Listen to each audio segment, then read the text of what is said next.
साथियों, आप देख रहे हैं यूट्यूब चैनल खेती-बाड़ी विजय। साथियों, आज हम धान में लगने वाले एक प्रमुख रोग पैनिकल माइट या खड़े बाल या जिसे लाल मकड़ी का प्रकोप के नाम से भी जानते हैं, उसके बारे में आज हम चर्चा करेंगे। साथियों, ये जो पैनिकल माइट होता है, ये बाली निकलने के बाद हमें दिखाई देने लगता है और जब बालियाँ पूरी तरह निकल जाती हैं और जब उसमें दूध भरने की अवस्था आती है और बालियाँ जब झुकने लगती हैं, तभी इस बीमारी का प्रकोप हमें दिखाई देने लगता है। तो साथियों, इसका इलाज हमें बाली निकलने के पूर्व ही कर लेना बहुत आवश्यक है। अन्यथा बाली निकलने के बाद जो भी हम दवाई डालेंगे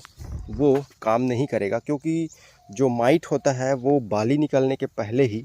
गभोट अवस्था में जो दाने होते हैं, जिसे पोटरी कहते हैं हम लोग, उसका रस को वो चूस लिया रहता है, जिसके कारण अंदर से ही वो जो बाली जब पत्तों के अंदर जब रहती है, उसी अवस्था में ही इसमें बैक्टीरिया और फंगस का प्रकोप लग जाता है, और जिसे हम पैनिकल माइट के नाम से जानते हैं। और ये जो रोग है, इसमें कहीं ना कहीं बैक्टीरिया और फंगस ये भी इन्वॉल्व होता है, इसलिए कहीं कहीं पर बैक्टीरियल पैनिकल ब्लाइट या बीपीबी भी कहा जाता है। और साथ ही इसमें जब माइट अंदर में इनके दानों को चूस लेता है तो इसमें फंगस का भी ग्रोथ हो जाता है। तो इस बीमारी के निदान के लिए मेरे हिसाब से इसमें फफूंदनाशक और माइटिसाइड मकड़ी नाशक, ये दोनों का प्रयोग करना उचित होगा।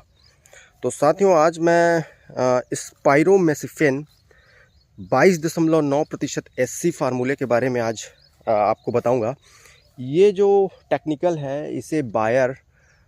जो है ओबेरॉन ब्रांड नेम से बनाता है, और PI इंडस्ट्रीज़ जो है इसे इस टेक्निकल को अपने ब्रांड नेम से भी बेचती है, जो कि आपको स्क्रीन पे थोड़ी देर में दिख जाएगा। और इसके अलावा जो धानुका है वो भी स्पाइरोमेसिफेन 22.9% को बनाती है, जो कि डेनफुरान नाम से आता है। तो साथियों, ये जो स्पाइरोमेसिफेन है टेक्निकल है, ये जो है मकड़ी की सभी प्रजातियों की सभी अवस्था को मारने का काम करती है। और ये जो स्पाइरोमेसिफेन है, ये सिस्टेमिक दवाई है, अर्थात ये जो है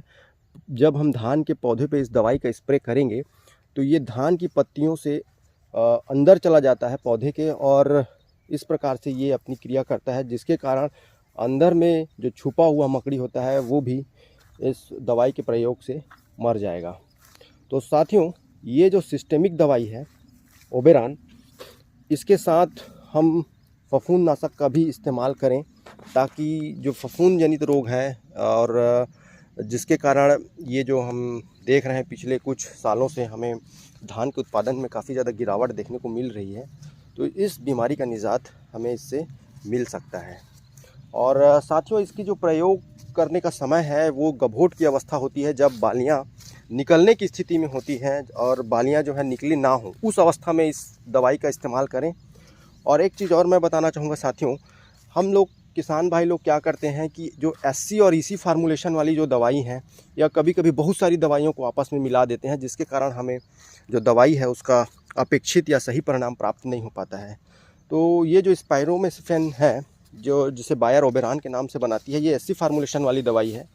और जैसा कि मैंने बताया कि धानुका जो है डेनफुरान नाम से,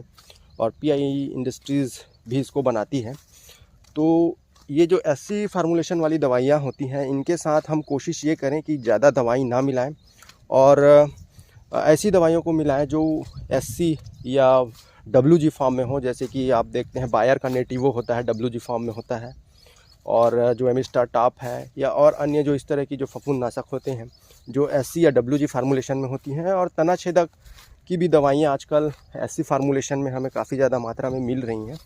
जैसे कि आप बायर का रीजेंट को ले लें या ड्यूपॉन्ट का कोराजेन ले लें। तो इस तरह की दवाई का इस्तेमाल हम कर सकते हैं, और जो फसलों में लगने वाले बहुत सारे जो रोग हैं उनका नियंत्रण कर सकते हैं। तो साथियों, आशा करते हैं कि आपको ये जानकारी पसंद आई होगी, और आपको अपने खेतों में ये जो पैनिकल माइट है, जिसे खड़े बाल या बैक्टीरियल पैनिकल ब्लाइट भी कह देते हैं, जिसे इसका नियंत्रण करने में मदद मिलेगी। साथियों, अगर आपको ये वीडियो पसंद आया हो तो इसे लाइक ज़रूर करें, और अगर आपकी कुछ प्रश्न हैं तो हमें कमेंट बॉक्स के माध्यम से अवगत कराएं और हमारे इस यूट्यूब चैनल को सब्सक्राइब कीजिए ताकि हमारा मनोबल बढ़े और हम आगे ही आपके लिए ऐसी ज्ञानवर्धक जानकारियाँ लेकर आएँ। धन्यवाद।